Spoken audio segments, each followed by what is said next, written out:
Ladies and gentlemen, my name is Brendan Plays. This is Wrestling GM. We're continuing our Dynamite Wrestling promotion. Say we are just 2 shows away from our first pay-per-view of the series. Looking forward to it. We've had a few changes leading into the pay-per-view, and I think, look, we need more teams. We need some factions. We need more guys on our roster in general. So I was looking at our factions, and I realized we didn't have any at all. So I thought, okay, let's go ahead and add one, to the mix that would kind of spice things up a little bit. So I figured, let's involve some of our best wrestlers, our top guy, and maybe our champion. So we've formed the Apex, which is a bit of a play off the Pinnacle. So Jack Lazarus, he's the world champ. Dylan Burns, Reed Sandlin, which I believe is a bit like FTR, and then Austin Awesome, who I didn't know too much about him, but he's 6'6", 280 pounds, so he's a big guy. So he's I suppose the big guy of the group, and I thought he would be a good fit for the role as well. So yeah, so I've got him involved as well, and he's a big brawler, big heavyweight sort of wrestler, which I think will fit really, really well, and he's got a menacing look about him. So I think this is going to work out pretty well. They're going to be called the Apex, and that will just add a new element to Jack Lazarus, I feel, who, at the moment is obviously the champion. We've only just kind of kickstarted the series, but, now he's got a few guys watching his back that can ultimately probably help him hang on to that championship for a little longer. Obviously, speaking of feuds, Lazarus is feuding with Igrashi, which at the moment is ice cold. We've got the Super Kick Squad. They're feuding with Volmer and Gillitzer, and of course Burns and Sandlin. That feud is actually starting to go alright. It was ice cold, now it's to cold. So obviously we've done something right in the last couple of episodes to get that feud rolling. Angelica Michaels and Heather Beam, still ice cold. Monroe and Fire, still ice cold. Chambers and Croix, ice cold. And then of course we've got this 4-way as well, #1 contenders match. Duran, Linden, Pierce, and Cassidy.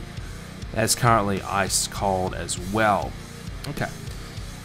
So that's fine. One of our feuds is going okay, which is good. We've got plenty of feuds though, and we've got 3, 4, 5, 6 matches or so set for the pay-per-view, which I think will be enough. We can maybe add some more if we need be. Of course, we've been talking about in depth in the last few episodes our roster size. That is obviously our biggest challenge at the moment. I don't see that changing. There's not much we can really do. We don't have the coins to spend to upgrade our roster. But one thing we probably do need to look at is adding another tag team. So, we've got a couple of options. We've got Zach Cardinal, he's not doing a lot. He's a veteran, so kind of like a journeyman sort of wrestler, I suppose. Renato Braga, sounds like, yeah, he's Brazilian, so he's an overseas guy, former MMA fighter. And Oren O'Connor, so he's Irish-born. Bit of a Street Fighter character, so maybe O'Connor and Braga could be a tag team, a heel tag team. They're similar age, they're foreigners, so overseas from the US. So that could work out pretty well. It may be sort of like a legitimate tag team, I don't know what name we could probably give them, like Legit Guys or something like that, or but I think we might go with them as a tag team, and that will give us another team to really work with, which I think we really do need. We don't have a lot of tag teams at the moment. I think it's 4, maybe 5, so adding in one more here with O'Connor and Braga, where is he? So that will help us out. So I'll give them a name at the moment, a placeholder name, Legit Guys, and we'll change that name later. But yeah, so we've got the top guys, that's kind of FTR, Super Kick Squad, the Young Bucks, Lucha Nation, that's the Lucha Bros, the Metalheads.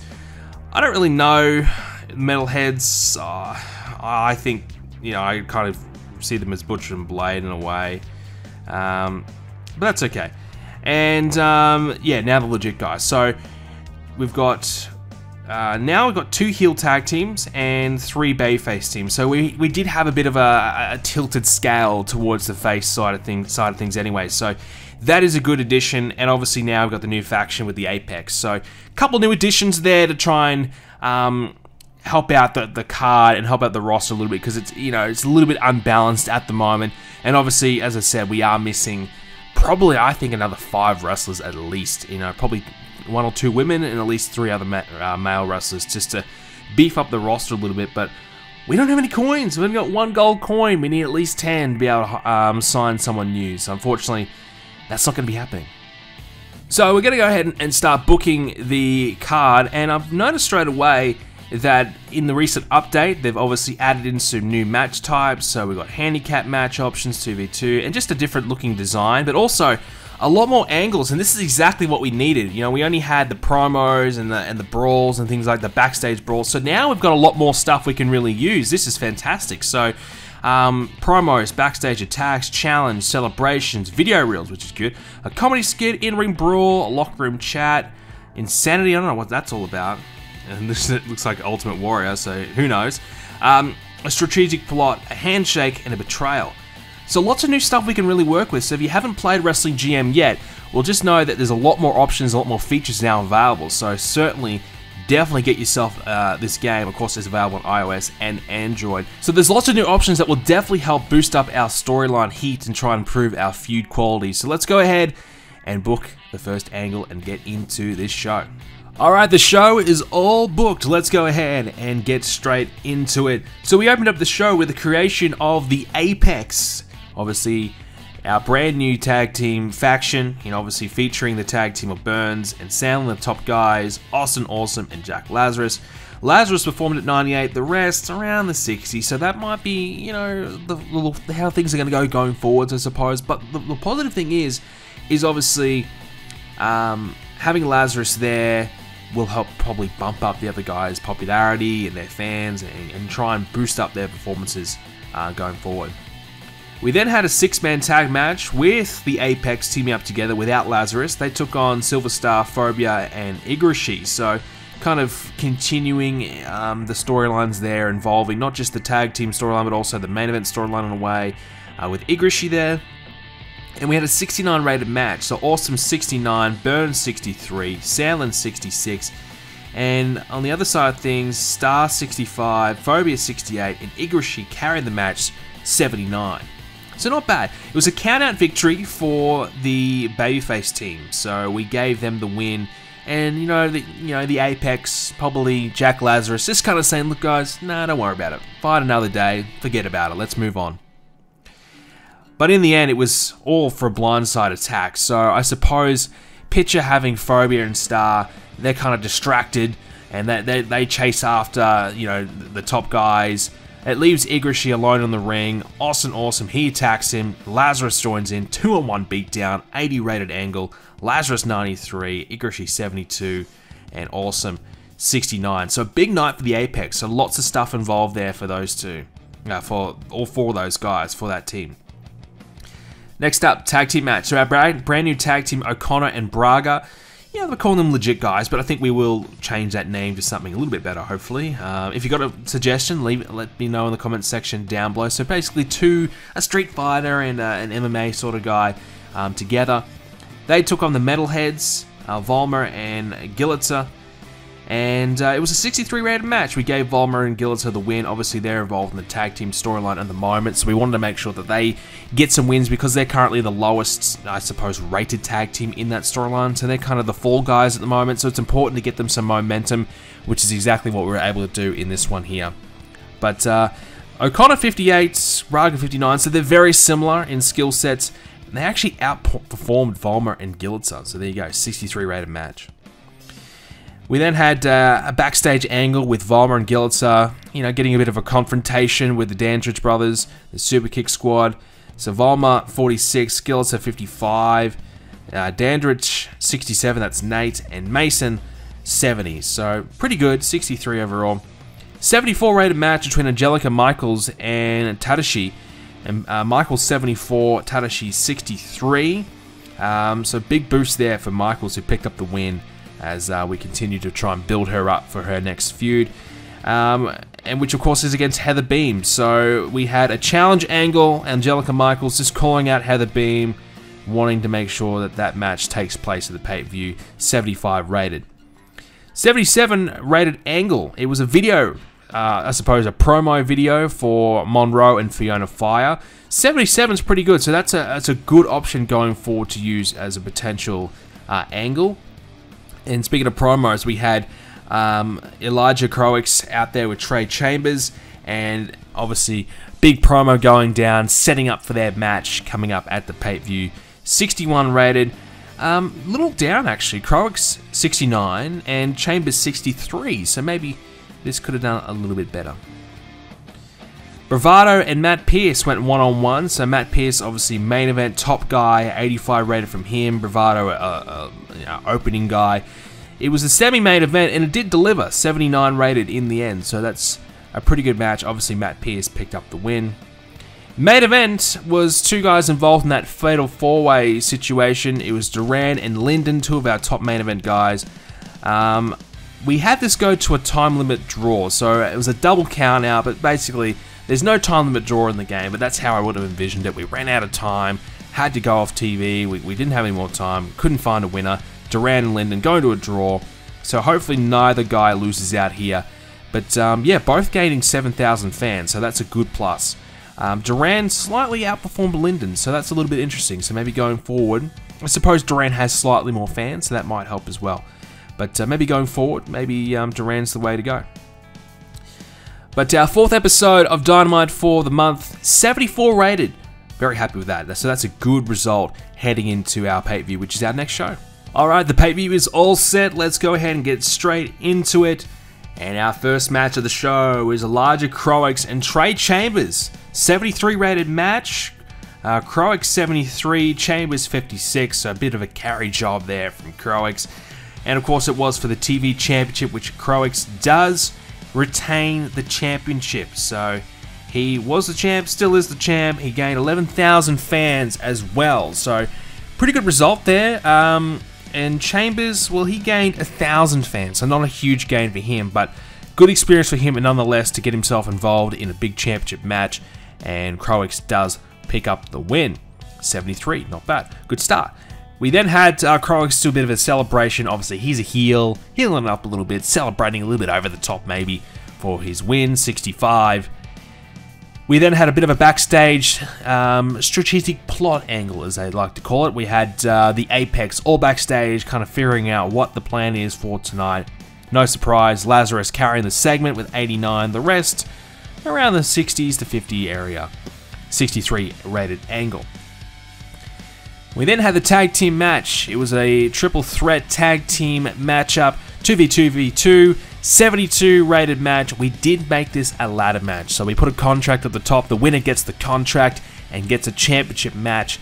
So I figured, that would work. A ladder match might only be the only chance we get to do a multi-man ladder match with big stakes on the line. So 20-minute match, and we gave the win, of course, to the top guys, Sandlin and Burns. They picked up the win. The Dandridges were the best in the match, 79 and 81, with Gillets at 61, Volm at 56, letting us down a little bit, but nonetheless, 72 rated match, good stuff in the end. Everyone gained a bit of fans, but obviously 5,000 gained for the top guys, which is obviously great. And then, of course, we did a challenge segment, so they called out the tag team champions Phobia and Silver Star and said, "We're coming for you guys, we want those championships." So a 55 rated angle there. Not a lot of strong promo guys in this segment, which is probably why it wasn't as good as it perhaps could have been. 80 rated match between Angelica Michaels and Heather Beam. Wow, okay. Heather Beam 68, Angelica 73. And they pulled off an 80 rated match, so I'm a little surprised by this. Very surprised. Angelica Michaels gained 16,000 fans, 3.5 for Heather Beam. So that's overall a great gain for everyone there. And a great match, 80 rated. Angelica Michaels pick up the win, 15-minute match. Maybe the length of the match was probably spot on. Maybe we need to go a little bit shorter rather than trying to go 20 minutes. I don't know. But it worked out really well nonetheless. Backstage segment between Fiona Fire and Ashley Monroe, so a bit of a small little confrontation ahead of their match coming up next. Fiona 75, Monroe 66. Their match, 82, so beating the other women's match, which, as it should have. Fiona Fire 74, Ashley Monroe 71. Fiona gained 16,000 fans, nearly 4,000 from Monroe. So good stuff. That one 19 minutes, so a little bit longer again. And I think that maybe the length wasn't too important. I think it's just who's involved. So +2 prestige to the women's championship, which is now at 72, which is good. So Fiona Fire defends the championship, beating Monroe. And of course now I think we'll do Angelica Michaels versus Fiona Fire, heel vs face. That's why the win's there. Then we did a hype video for the upcoming 4-way. That got 79. Stone Cassidy 87 and Matt Pierce 85. So those two might be the two guys to look out for as the best next two guys, which doesn't really work well for what we're going to do next. Which was an 88 rated match. It was a 4-way. We let it be no DQ. 88 rated, fantastic match. Matt Pierce 85, Duran 84, Lyndon, wow, 87, and Cassidy 87. And I gave the win to Duran. He's the worst in the match, but I gave him the win. Reason being, I think we're going to have Jack Lazarus keep the championship, and you know, the ultimate goal, the big pay-per-view match we're leading to is Matt Pierce versus Lazarus. So that's the big money match. We're going to wait for that for another month. So next pay-per-view we'll do Durant and Lazarus. Then after that we'll do Pierce and Lazarus for the championship. But yeah, Lyndon 87 and Cassidy 87. So those two guys, very, very good as well. 88 rated match. I don't know if the main event can beat this. It's going to be pretty difficult for it. We did a bit of a comedy angle. We haven't done one of these. Obviously, it's one of the new angles, so we haven't done one of these yet. And it was 63 rated. Just a way to get these 4 wrestlers on the card. So Simone, Cardinal, Bravado, and Oakley, all on the card there, getting themselves a chance to do something. You know, a little small angle. It also breaks up, you know, the main events from each other. Hype video of 85 for Lazarus and Igarashi. So if it's not going to be Igarashi performing well, at least Lazarus is going to kill it. But I'm confident. Igarashi's got 1 million fans. Surely he can still deliver. Let's see it. Our main event. 97! 97. So Lazarus 92 and Igarashi 82. So the main event delivers. We made this a 2 out of 3 falls match. I figured, why not? Let's up the ante a little bit. You know, first main event, our first pay-per-view. Let's get it going. Let's do something big. 2 out of 3 falls, and Lazarus wins 2-1. And Igarashi gained 9,000 fans. 30,000 fan gain for Lazarus. Wow, that is a lot. 30,000, that is huge. The championship gained 1 prestige. It now has 91. Very, very good, and there you go. 2 out of 3 falls, 97 rated main event. Last segment, salt of the wounds. We had the Apex come out and just beat down Igarashi even more, just to kind of assert their dominance and really put over this group as the top group in Dynamite. So Lazarus killing it. He gained another 6,000 fans, 2,500 for Austin Awesome and Reed Sandlin. We couldn't do a 4-1 beatdown, otherwise we would. The game just doesn't allow it. So it had to be 3-on-1. Igarashi, tough night for him. Overall, New Year Smash, 79 rated. Really? Only 79 rated with our 2 main events absolutely killing it. Ooh, man, I don't know. 97 and 88 plus an 82 in the middle and 80 in the middle. Ooh, that's tough. No, 79. I feel like it should be 80. But we've won over an additional 100,000 fans now since starting. So we gained 30,000 fans. We gained some more points. So we can't be too mad. So a bit of a learning experience for us. 79. You know, maybe we need to kind of situate a few matches. Maybe we need a better opening match rather than in the middle. I didn't think the women's matches would be as good as they were, quite honestly. So definitely positioning them a little bit higher on the card or more important on the card would be the way to go as well. And maybe the angles. Maybe some of the angles here, like maybe that last angle, 78, that maybe had a bit of an impact. Maybe we should have just left it alone and just done the main event and left it there. Could have been different. I don't know. But we'll figure it out for next time. But there you have it, ladies and gentlemen. Our first pay-per-view is in the books. We've done pretty well there. I'm pretty happy with the results. And next time we'll be back to do a little bit more. So we'll start in February and we'll continue on. Thanks guys for watching. Hope you enjoyed it, and I'll see you in the next one.